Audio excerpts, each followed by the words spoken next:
To our next episode in coding for today. We'll be looking at Python statements. Okay, let's get right into it. Now, when we talk about Python statements, we are talking about instructions that a Python interpreter can execute. Those are Python statements. So any statement that we are able to input into a Python interpreter for the interpreter to be able to execute or run that statement. So I've given some examples over here. A is equal to 1. It's a statement that we've introduced into the interpreter. Now, if A is equal to 1, print yes, or else print no. These are also statements that we've written into this Python interpreter.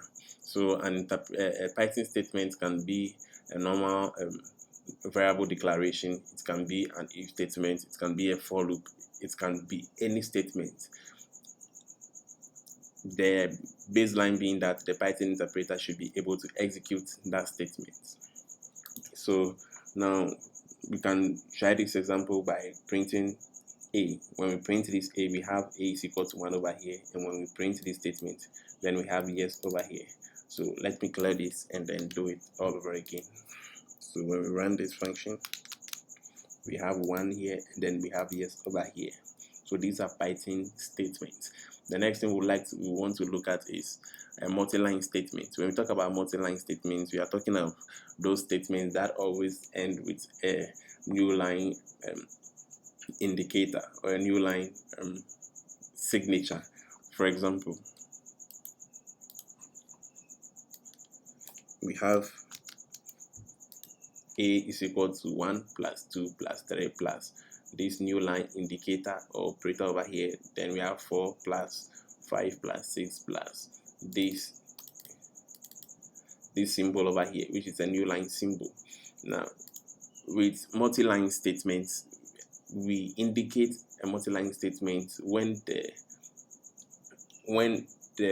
statement is not in brackets with this indicator over here, or this symbol, which is a new line symbol. So the reason being that we are saying 1 plus 2 plus 3, and because maybe our sentences or our statements are long, we want to move to the next line. Now in Python, whenever you see this symbol, it is it means next line. So we are saying then it should add this previous statement or earlier statement.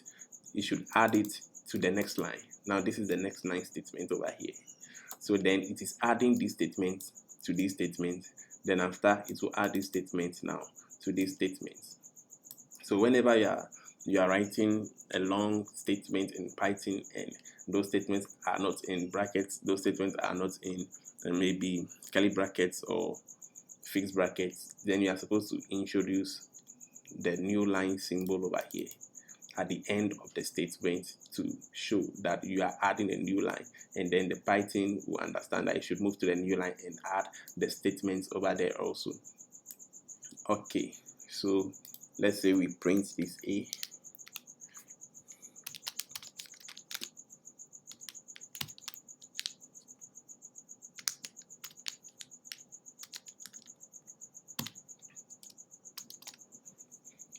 So we have 45 over here. Now let's try something else.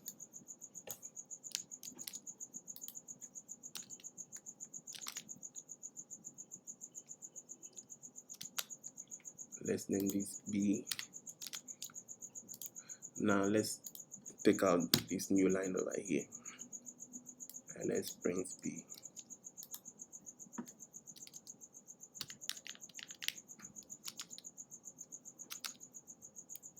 Print B. So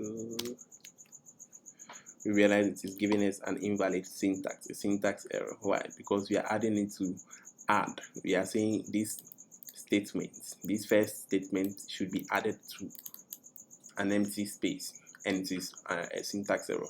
So let's say we take out the plus over here.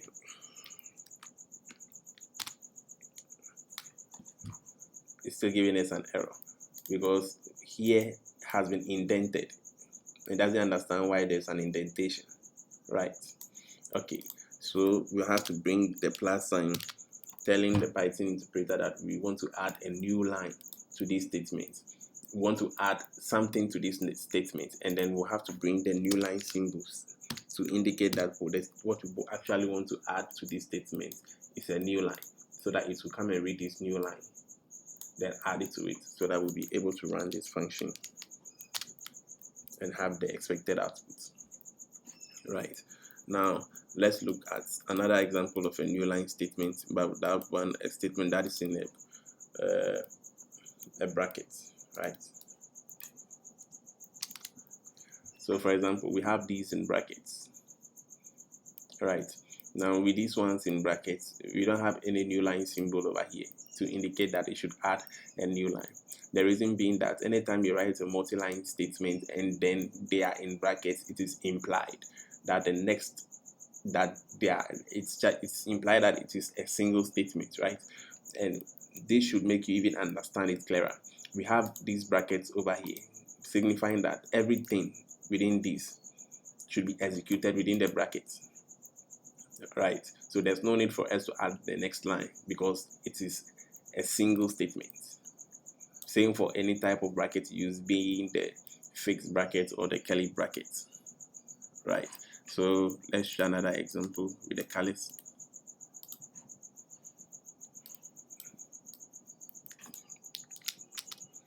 These over here also, if printed, would give us the right output because we have these fixed brackets over here, and then all of these are in it, so it sees it as a single statement.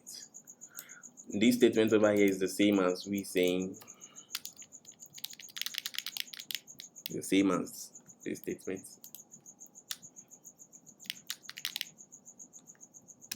It's the same as this statement, but for clarity and for neatness of code, we just indent them a little bit to make it much more nicer to the eyes.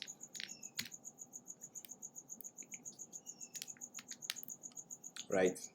So that's just for multi-line statements. Then the next thing we would want to look at is Python indentation.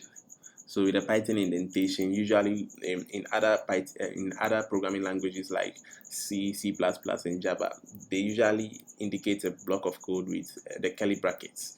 But with Python, they indicate a block of code with indentation. So for example, in Python, to indicate a block of code, we'll have something like this. So we are saying for I in range 1 to 11, then now what it should do. So assuming we were to be in another programming languages, then we wouldn't have this column over here. What would have would be a curly bracket. Alright. What we would have would be a curly bracket, which would be open, and then we'll have this being here, right, to indicate a block of code. But that's not what we are looking at. Python is different. So what should be here should be this. Now let's say we print it. What should be the output? We have 1, 2, 3, 4, 5.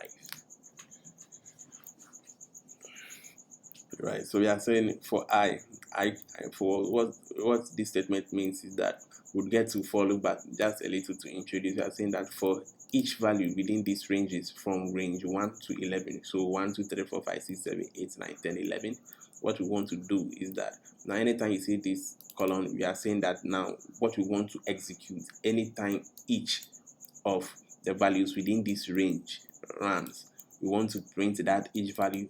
Then the next thing we want to do is to check if that each value is equal to 5, then it should break, it should stop. So it started from 1. So we have 1 over here, it printed 1, and then 1 wasn't equal to 5. So it went on again, then printed a 2, 2 wasn't equal to 5, it didn't break, then it went on again, 3 isn't equal to 5, it went on again till it got to 5, 5 was equal to 5, then the next thing it had to do was to break. So anytime it came here, if this statement is false, then it will have to run the for loop again. So this statement is true. So anytime you have a statement and the condition is met, then the code that comes after the column would be executed. But once the statement is false, that code isn't going to be executed. So just a little about Python indentation. We use the indentation to signify a block of code, and then the indentation starts from the very moment where we indented, and then ends at the first unindented line. So with this code, it would end when we have an unindented line over here. So something like this. When we have something like this. Okay, so let's say done. This is the first unindented line after this indented line, right? So please signify that the indented line, which is the block of code, has ended, and then we are starting a new block of code, or say we are just writing a new statement. So that's just with the indentation. Then we have Python comments. Python comments are very important while writing a program. The reason being that, for instance, I have written this code right, and then somebody is reading the code and then the person doesn't understand what I've written. I can just leave a comment over here, and Python comments are run or executed or are stated using a hash. So let me say I use this hash. Where is hash? So I use this hash. Now any statement arrives after the hash is going to be commented. In other words, it is not going to be highlighted or active. So let's say this is to explain the code below.